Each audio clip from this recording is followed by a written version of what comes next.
And I'm going to share this screen with you. So there's a couple different concepts underneath the topic of work that we would like to cover today. We're going to look at springs. We're going to look at center of mass, and then we're going to look at removing a liquid from a container, treating it as though we're taking slice after slice. So the first thing that I want to point out is that in this packet, I give you this equation for work here, but that only works for very limited cases. So as we go along, I'm going to give you different definitions of work. This does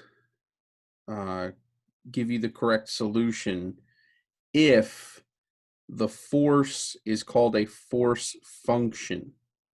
So notice up here it says define f of x as a force function. So if that is the case, then we can use this definition. So you'll see this definition quite a lot in physics. You will be doing gases in tubes, with a piston. You're changing the pressure. You're, applying a force. Therefore, you're doing work on the gas. There's springs. There's work done by fields, all sorts of things. So the example that we're going to work with here is a spring. So are any of you familiar with Hooke's law? Yes. Okay. Can you tell me what it is? I believe it's 1/2 kx squared. K represents the spring constant. It should be in like Newton meters of That units. would be the work of a spring. Hooke's law is for the force. Oh, that's just kx. Negative kx. It's technically negative kx. And the reason for that is we call this a restoring force. Right? If you think about it, a spring, if you put a weight on it or pull on it, is always going to pull back in the opposite direction. So that's why we call it restoring. And that's why it has a minus sign. However, when we do it here, we're just going to consider the magnitude, which means we're just going to treat F equal kx. And another way to write it is that a spring doesn't apply a force unless you move it over some distance from its natural length. So we call that delta x.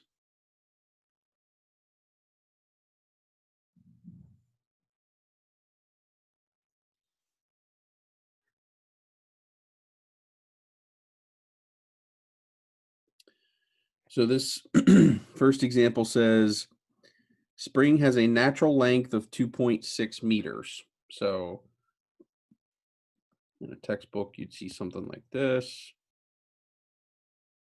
There's a spring hanging, and its length is 2.6 meters.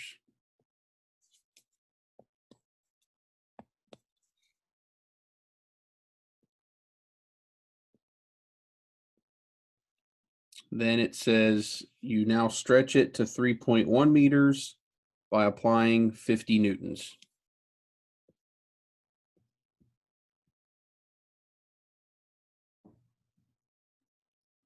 Okay, so this is now 3.1 meters. And we have a weight hanging. That is 50 newtons. Then part A says, if a 70 Newton force is used to stretch it, what will be the length? Okay, so let me come over here. Got another situation. We want to know how long would it be if we now suspend 70 newtons. So newtons, if you're unfamiliar with them, are just a measure of force.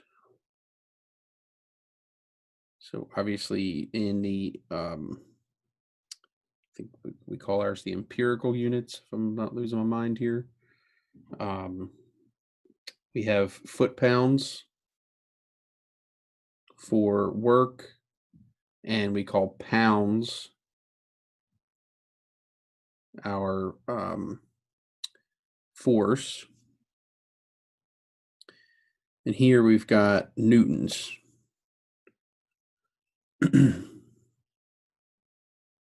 And that's just a, let's see, that's what, kilogram.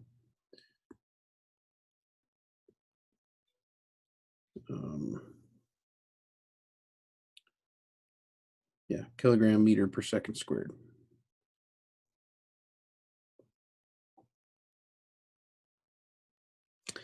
All right. So we want to know, what is this length? So we use the idea that F equals kx. We're given the force here, right? F was 50. The delta x is 3.1 minus 2.6. So what is that?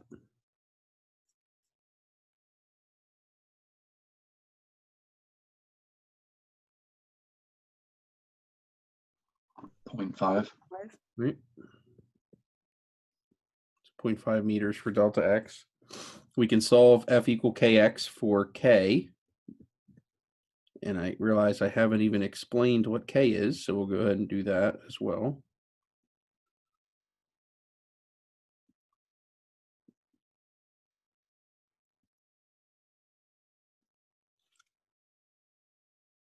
So that's what, 100?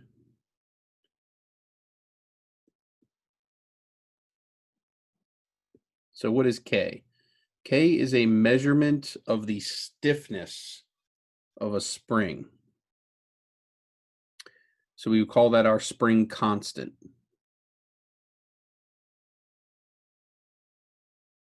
So obviously the spring that you would find in your your mechanical pencil has a much different stiffness than, say, the spring on your car.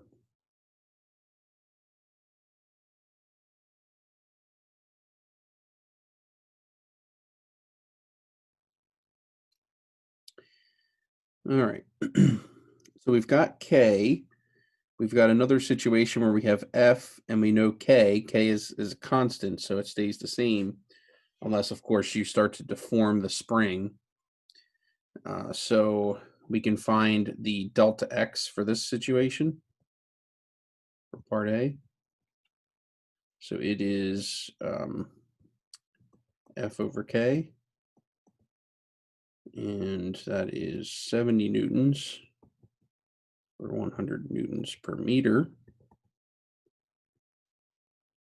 or 0.7 meters. So when they ask us what is the length of the spring, we do not report 0.7. We need to go back and add that to this.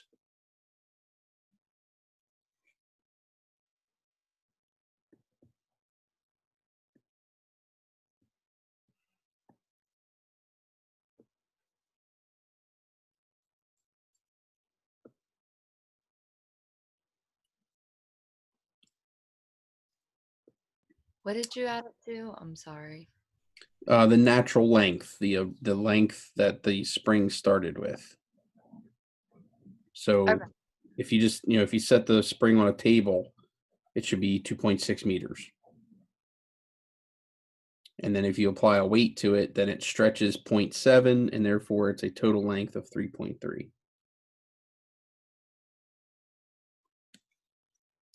Last part of the problem says how much work is necessary to stretch the spring to 4.5 meters. So up above, we said work is equal to the integral of f of x dx. Well, f of x is kx, in this case dx. Now the only question is, what are our bounds? Well, it says to stretch the spring to 4.5. So what we do, and most people are going to go, okay, well, it starts at 2.6 and it goes to 4.5. And they put those as their bounds. But that's not true, right? The work to get it to its natural length is 0. So that natural length we call the 0. Right? It takes us no work to stretch it that far. So we call that 0 distance or displacement. And then we stretch to 4.5, so we need to actually find the difference in those two.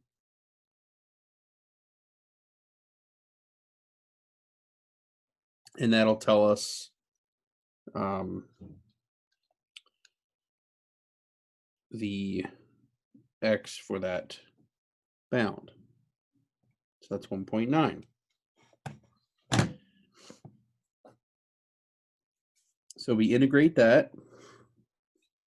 Just move this little guy here. All right. So this is going to be 1/2 kx squared, right? Because the k is a constant. X, you add 1 to the power and divide by that number, so it becomes x squared over 2. And then we evaluate from 0 to 1.9. And so for those of you that are familiar with springs, you see that you got your work equation there, 1/2 kx squared. Same thing as the potential energy for a spring. And we just plug in. So this is 1/2. K was 100. X was 1.9. Now, the only thing that could potentially make this any more challenging is if the units don't match up. So notice these are newtons and meters. Sometimes you might get, instead of meters, you might get centimeters. So you need to convert it to meters in order to solve the problem. So let's just get a number here.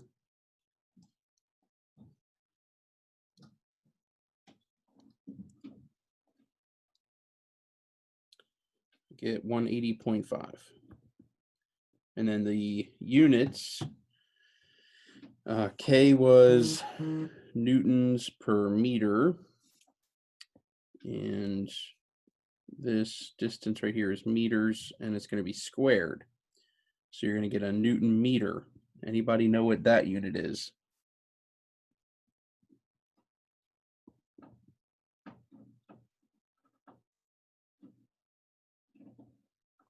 A joule. We commonly call a Newton meter a joule.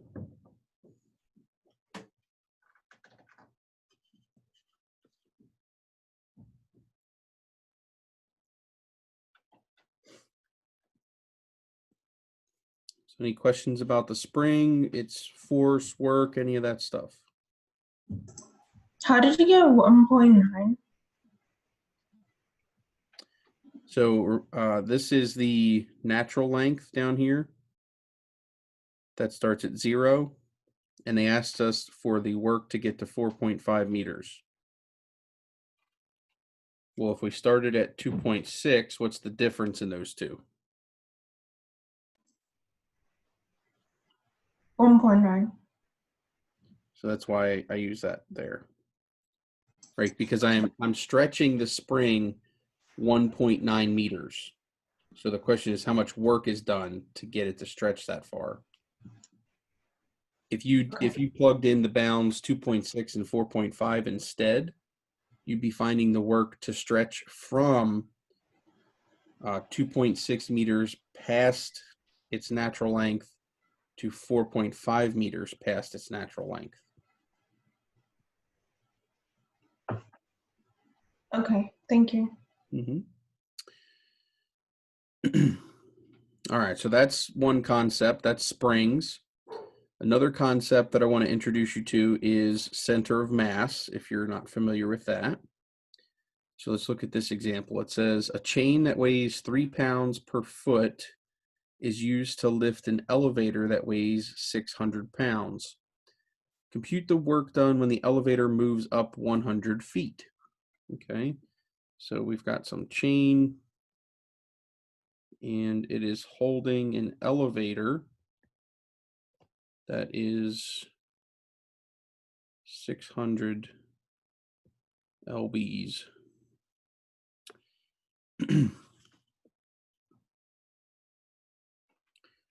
So we are asking how much work does it take to lift this, right? So how much work does it take to lift the elevator and the chain? So the way I like to think of it is, this is the point to which we're lifting to. We have to go 100 feet. Okay. Once a link of the chain passes this point, it's as though you're setting it down and leaving it there. So no more work is done once the link passes that line. In reality, right, this thing would be passing over a pulley and it would be going down the other side, and then gravity would be doing the work for us. So we really just got to lift each one of these links past this line, and then also the elevator up to that line. Okay. So does it make sense to you that each link has to travel a different distance then?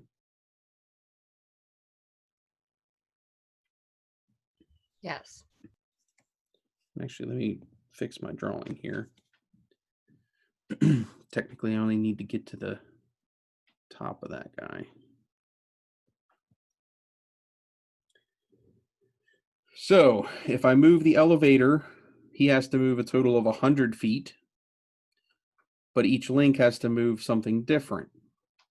Now it says the chain weighs 3 pounds per foot. So that is what we would call a density. And typically we're going to use rho for that, but that's a volume density. There's also sigma, which is an area density.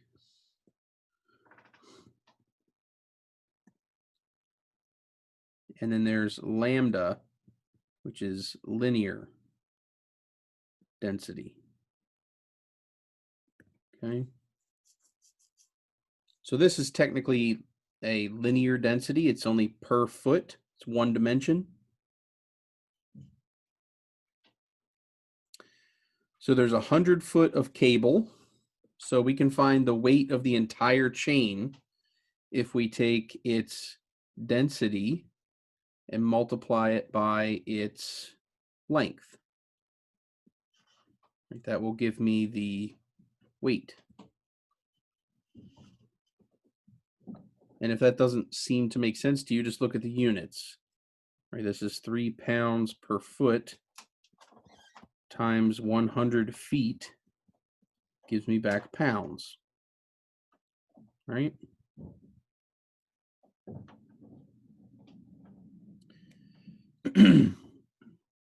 So, excuse me, the other definition I gave, or the definition I gave you above, was work equals the integral f of x dx. There's absolutely no need to do integration here. We could, but there is no need. We're going to effectively do the integration using the idea of center of mass. So another definition of work that I want you to get used to is force times distance.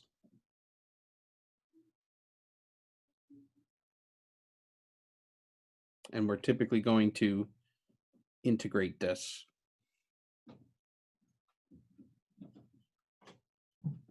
But for right now, I just want you to think of force times distance.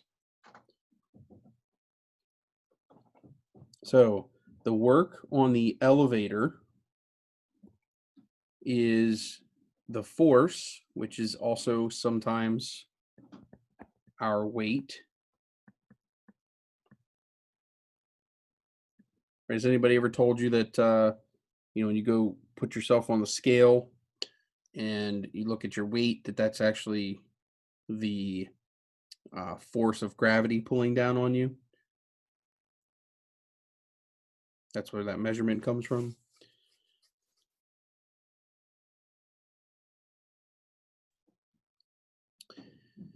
All right, so work of the elevator is its weight times its distance, and the weight of the elevator is 600 pounds.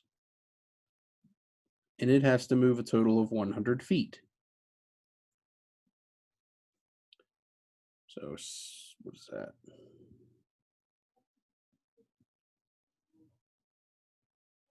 $60,000.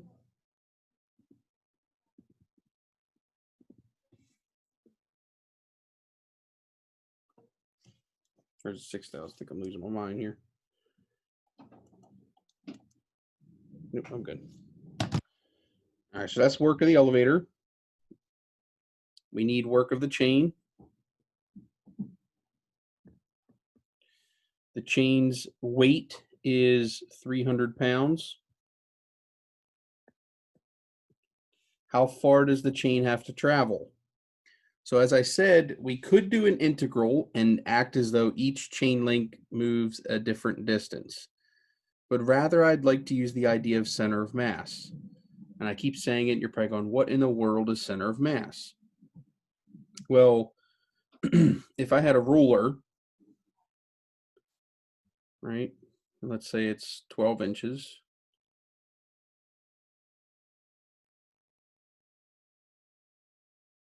Of course, I screwed up my length there. There we go.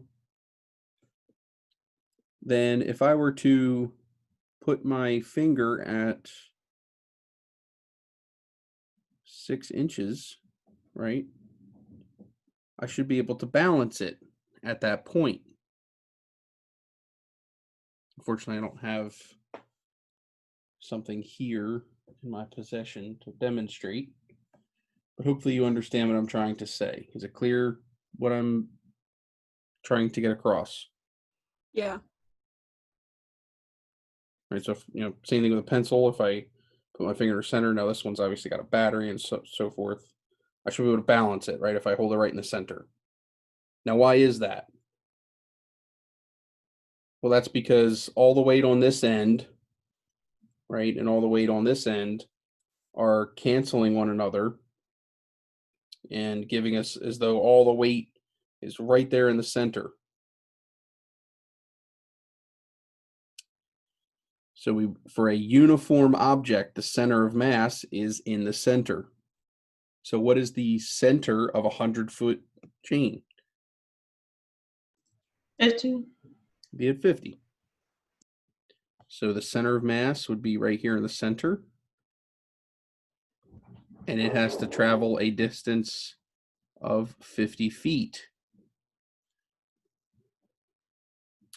So the work of the chain is its weight, 300 pounds, times 50 feet.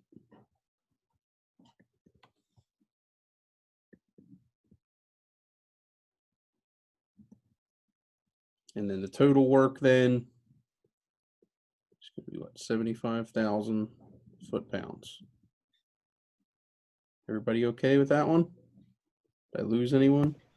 Can you explain why we used 50 feet instead of 100 feet for the length of the chain? Well, we used 100 feet for the length back here. Or to calculate the work, I'm sorry. Well, when we calculated the work, we said that, remember, work is force times the distance. So how far the thing has to travel.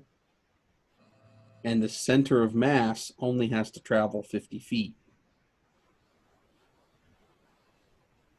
Okay. So for instance, this first chain, this first link has to go 1 foot. The second link has to go 2 feet, so on, right? Okay, yeah. So we could integrate and do each one of them, right, with their density times the distance they have to go and so forth. Or we could just say, okay, all of the weight is concentrated at a single point, which I call center of mass. And if that whole, or if I need to get, how far does that point need to move to get to that line that I've created? It's only got to go 50 feet, right? Yeah. All right, thank you. Mhm.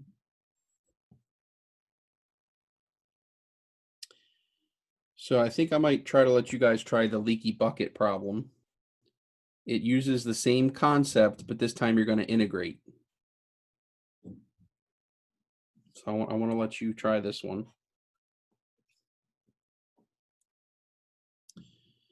So I'm going to go ahead and start with this rectangular in-ground pool problem.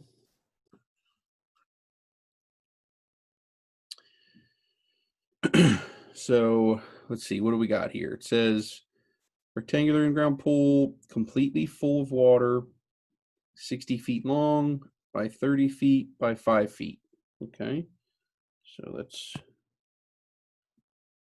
get us an image here.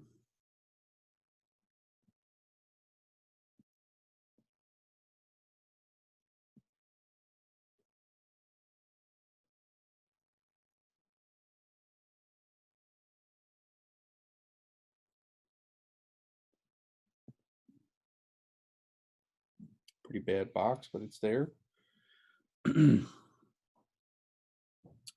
All right, so it says it is, let's say, 60 by 30 by 5.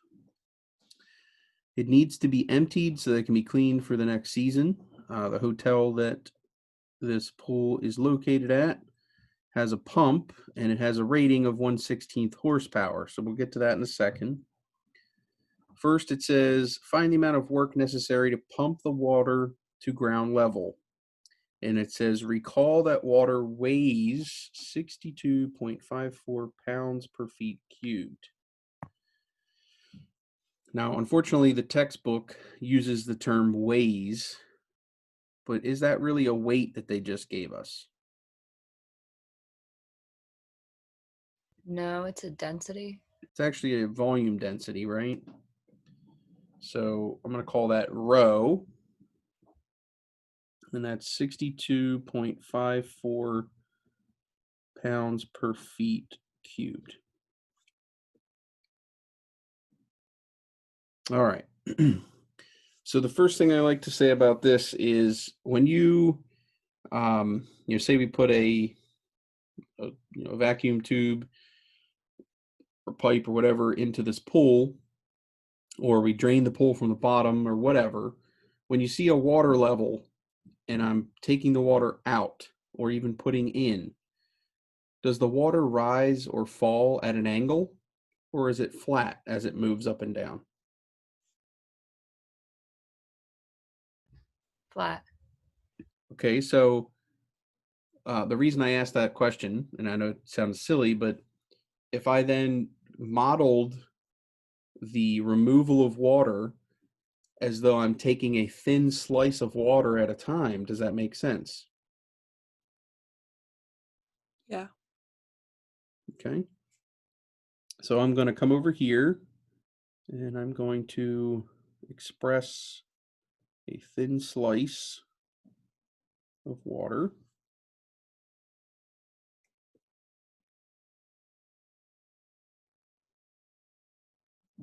Okay.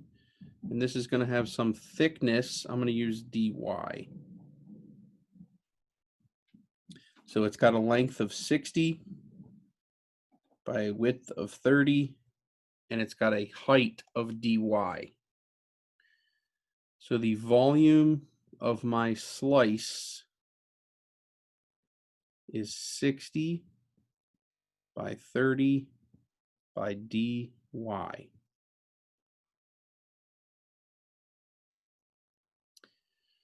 Now that's a volume.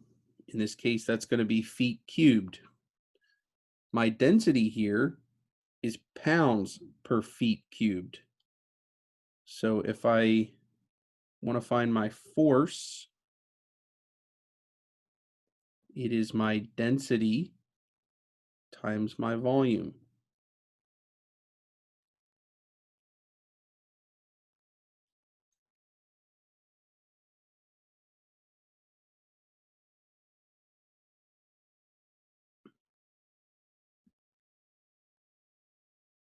So I'm going to leave this as 1800 dy, and I'm going to leave rho written as rho until the end of the problem.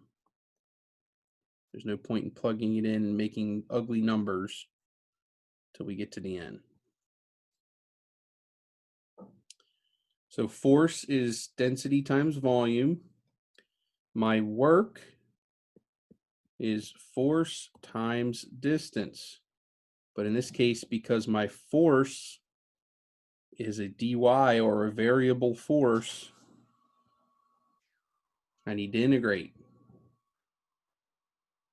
So this is going to be 1800 rho, and I'm going to leave a little bit of space and write dy. I do that because I need this distance. So how far does my slice have to travel to get out of the pool? Now it says it's in ground, and we're trying to pump the water out, which means to ground level. So we're assuming when they say in ground that it is topped off at ground level. And I would call the distance that that slice has to travel y.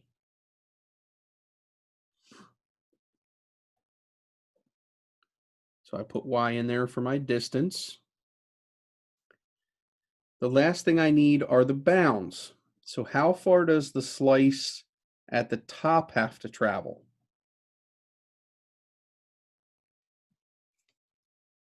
Well, it's basically already out of the pool. It's just has to move a very small distance. So it really doesn't have to go anywhere. What about the slice all the way at the bottom? 5 feet. Right.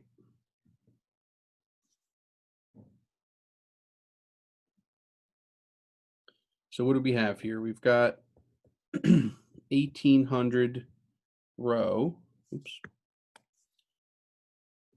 integral from 0 to 5 of y dy. That's not hard. That's y squared over 2, evaluated from 0 to 5.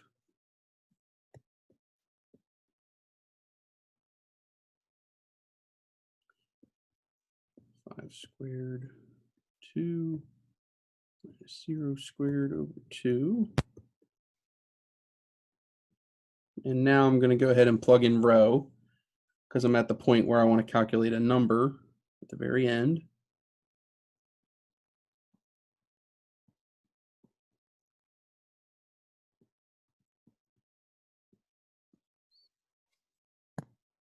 Right, this is 0. And 5 squared is 25. 25 divided by 2 is 12.5.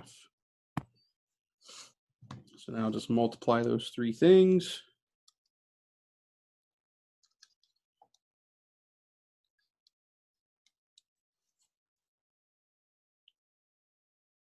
Oops. How I got on there.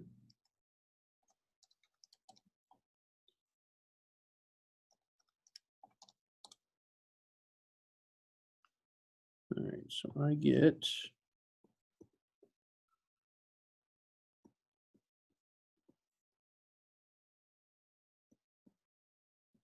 this, and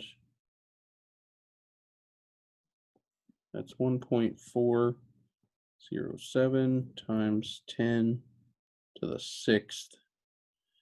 Now we've got rho, which was pounds per feet cubed.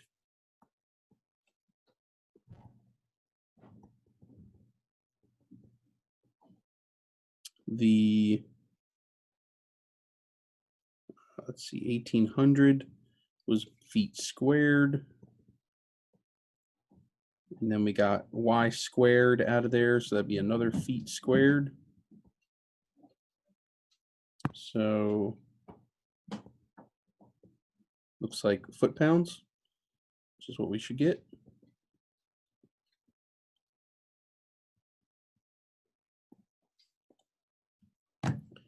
So just like the last topic, integration is not hard. The hard part is understanding the setup of the problem and plugging in all the appropriate values. Now that's just the first part of the problem. Do you guys have any questions before I do part B and part C?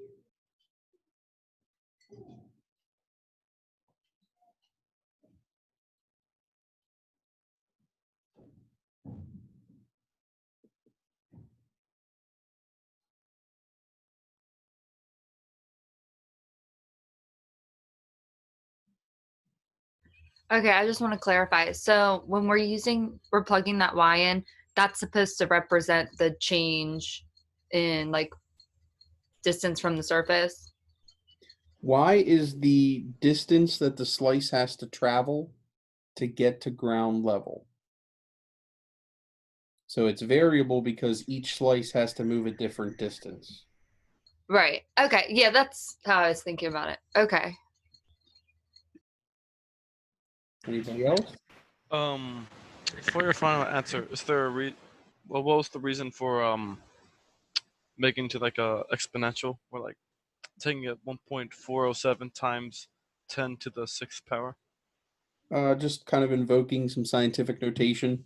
Okay. Typically, when you're using work, you get big numbers, and so Mhm. it's best to write it as times 10 to some power. I got you.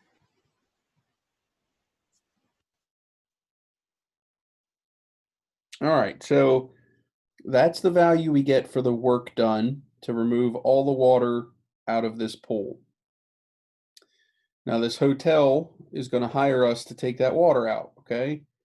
They say they've got this 1/16 pump, and it can pump the water at a rate of 34.375 feet per foot-pounds per second. Let's do some unit analysis here. We have foot-pounds down there for our work. This thing up here is foot-pounds per second.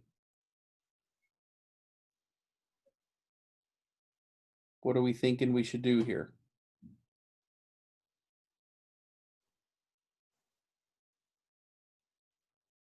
Right, we can't add numbers, obviously, or subtract them. Their units are different.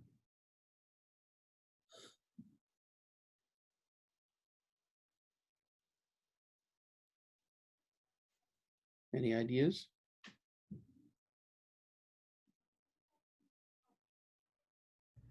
Could we use it to like convert to seconds?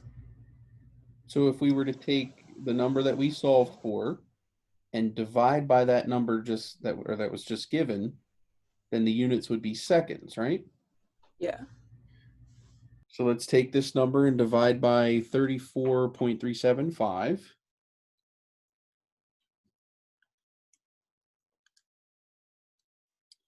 And I get approximately 40,935. Now that's seconds, and we don't normally think in seconds. So let's divide by 3,600.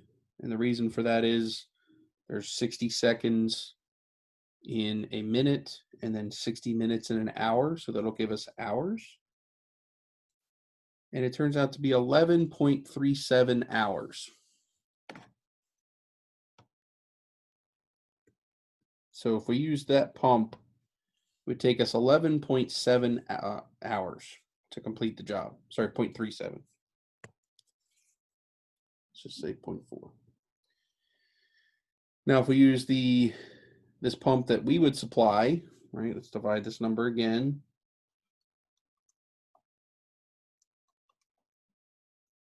It's rated at 275.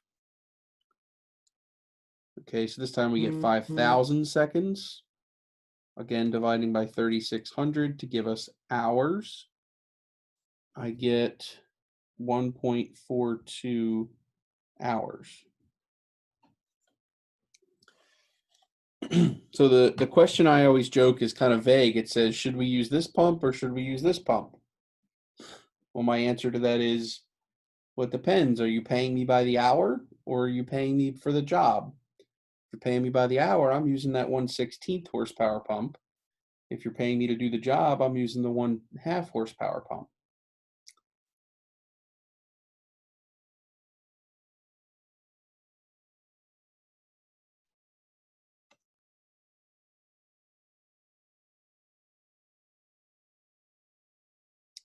Everybody okay with that problem? Yeah. Is there like ones that'll be similar to these on the homework assignment? Like that'll ask us to do the different like forms of this? Yes. Okay. So I'm going to do one, maybe two more, and then I'm going to let you guys try them. Because as you know, these are definitely something that you got to get your hands on to learn. All right, so I'm going to go ahead and do this one here, the hemispherical tank, because it's a little tricky. And I might do one of these other ones here because they are, I think, both buried.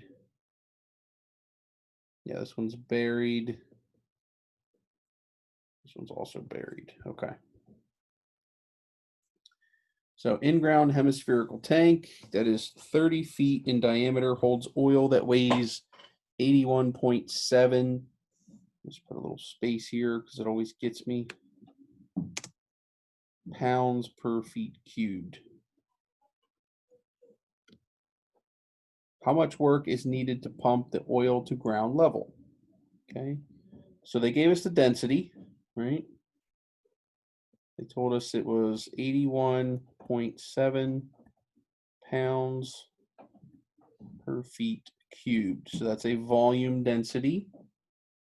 So I should be looking for the volume of a slice then.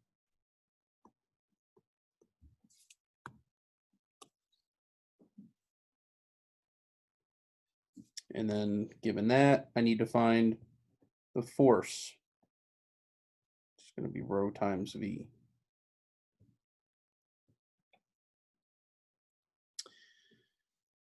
Now, the only difference between the previous problem and this one is that this thing is hemispherical.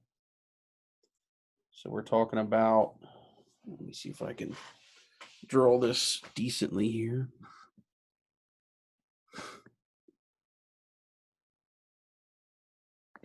Okay. So we need to draw a slice. Should use a different color. Hey, come on.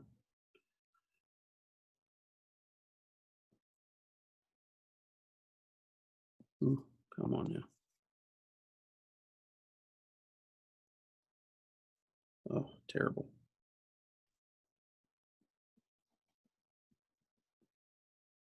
All right. So it tells us that the tank has a 30-foot diameter, which means my radius is 15 feet. Right, because it's half the diameter.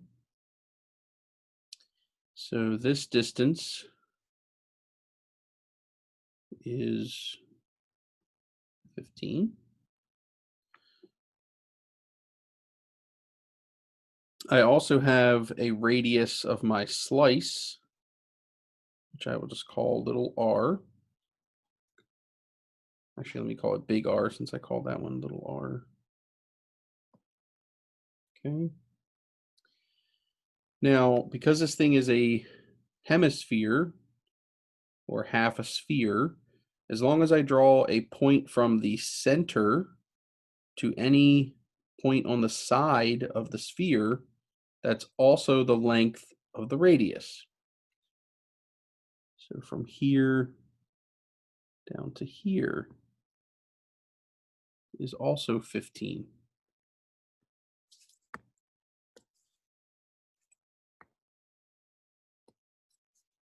Okay, why won't you erase? There we go. 15. There we go.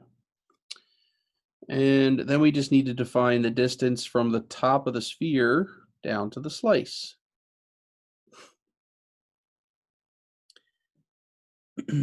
So again, it's in ground and we're going to ground level. So we just need to get the water up to this point. I'm going to again call this Y.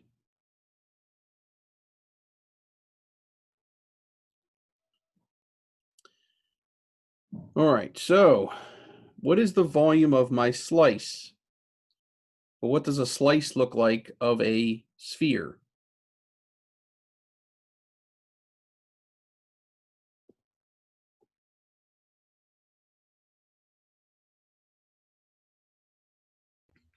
A disc or circle?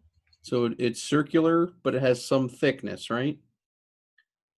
So it's going to be thickness dy again. So we need our dy here. And the reason we use dy is because it's a very finite thickness. So depending on who you had for Calc 1, you may have talked about differentials, and differentials represent a very small change. So that's why we use dy for the thickness. Our circle here has a radius of big R, and the area is pi r squared. But I have no idea what big R is, right? And it's a variable length because depending on where I take the slice, it's bigger or smaller. So I want to write it in terms of the radius of the hemisphere, which is 15, and y. So I can use the Pythagorean theorem because this is a right angle. And I can say that 15 squared has to equal y squared plus big R squared. And if I solve that for big R squared, that's 15 squared minus y squared. And I can plug that in down here for my volume of my slice.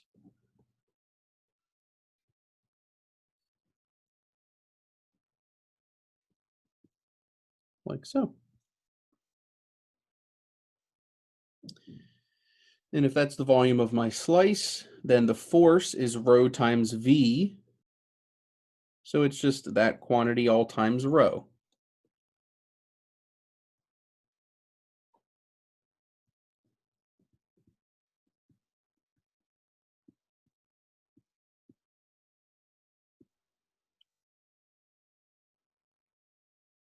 Everybody following so far?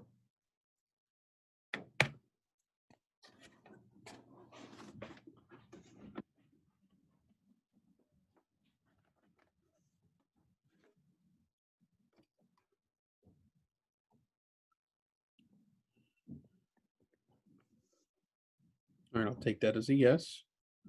And I will continue.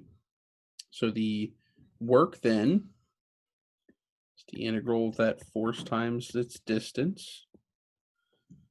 I'm going to go ahead and say pi and rho are both constants, so there's no point in putting them inside. Then I've got 15 minus y squared dy, and the distance that a slice has to travel is y.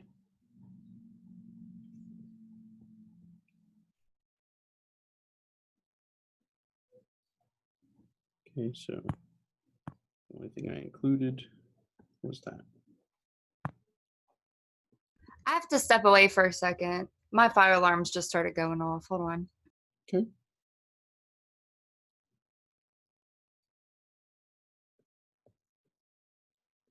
When she said, hold on, does she mean she wants me to wait till she gets back?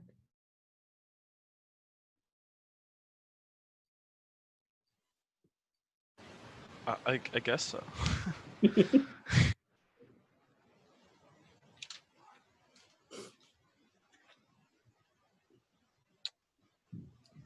So I'm not doing anything new here, right? I'm just gonna integrate these guys.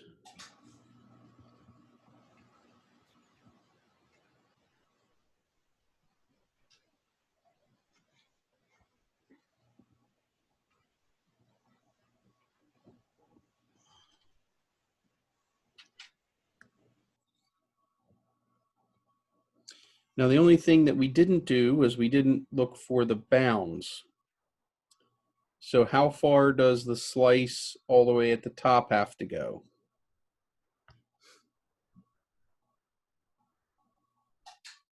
Zero.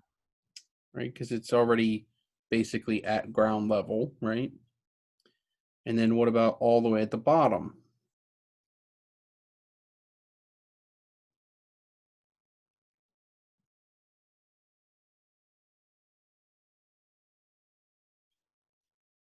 Because this is a hemisphere, right? The distance to get all the way down here is just 15.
All right.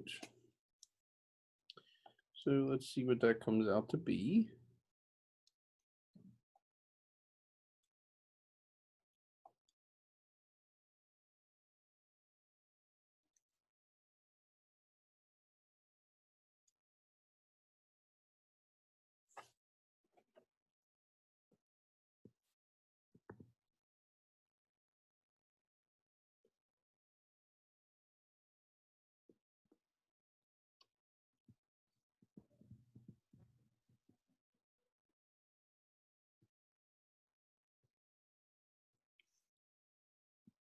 So I get that.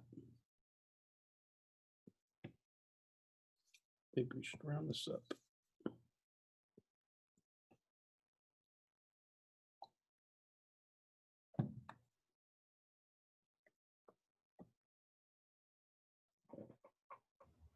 And that's the answer. You don't like it? I just got back, so I'm just checking that that's where we're at. Yep, just got there. Okay, thank you.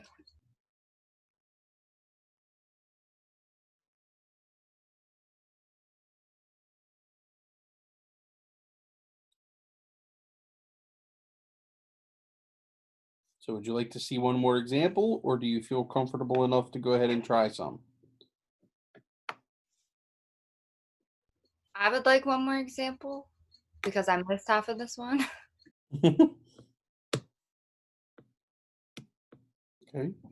So far I've left you with the leaky bucket, and I'll leave you with one of these. The question is which one?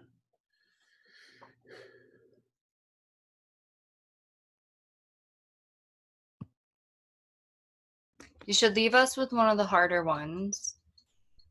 That's the thing, is I don't have the answers worked out in front of me. So I don't remember which one was worse, this one or the other one. Oh, gotcha.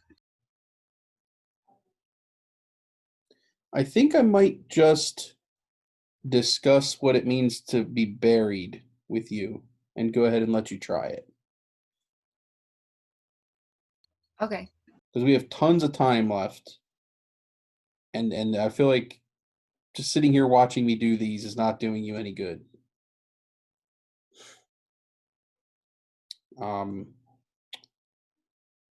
So let me just draw this out real quick and discuss what it means when it says it's buried. So again, it's a cubical tank.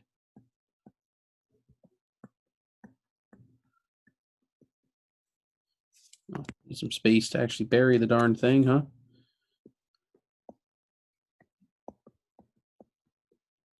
Okay, so there's a tank. Apparently it's falling apart. It's full of water and it's 20 feet underground. So this is 20 feet. And then the tank is 10 by 10 by 10. This is a cube. So when we talk about the distance a slice has to travel,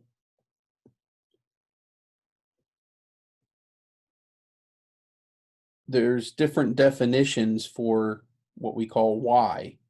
You could choose y to go from ground level down to the slice, which is what a lot of people will do. You could also choose y to be from the top of the tank down to the slice, which means the total distance you have to travel would be 20 plus y. The only difference between those two options would be the bounds that you choose. So actually, I want to challenge you to use two different definitions for y for this problem and see if you get the same answer. So you could use top down to the slice, you could use the top of the tank to the slice, you could use the bottom of the tank to the slice. There's all kinds of different positions that you could call y. You just have to be careful as to what you say your distance is. All right, for the other problems, we just had to get to the top of the tank. But in this case, we have to get to the top of the tank and then also 20 feet out of the ground.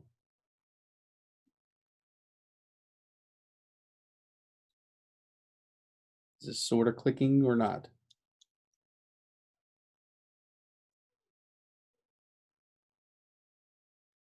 So when you use, depending on what you use for y, the distance that you plug into the work formula has to like complement what you've used for y. Correct. So like if you use And 20 in the y, you don't use it in distance. so if you use the just from the top of the tank down to the slice, the distance a slice has to travel, and by that I mean the value you write in the integral would need to be 20 plus y. That makes sense. And then your bounds would just be the tank length. Okay. If you start at the top and go down to the at ground level down to the slice, well then your integral just requires y. But then the bounds would go from 20 to 30. Okay. Yeah, that makes sense. Do they end up getting the same answer? I mean, they have. Okay, that makes sense. So let me see if I can get all three of these on a page for you, so you can copy them down if need be.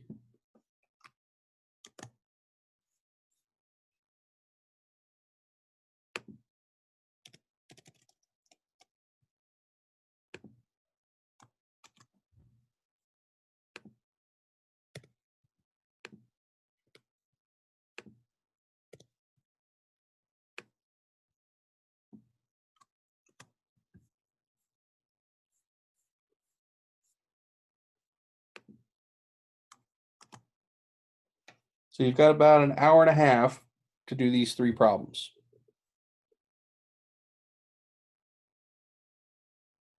And so let me go ahead and, or do you guys need a minute to copy those down, or do you have them already? I have them already. I don't know if Let me just grab them real quick. I took a screenshot of it, so I'm all right. Okay. Anyone else need me to wait, or are we good to go?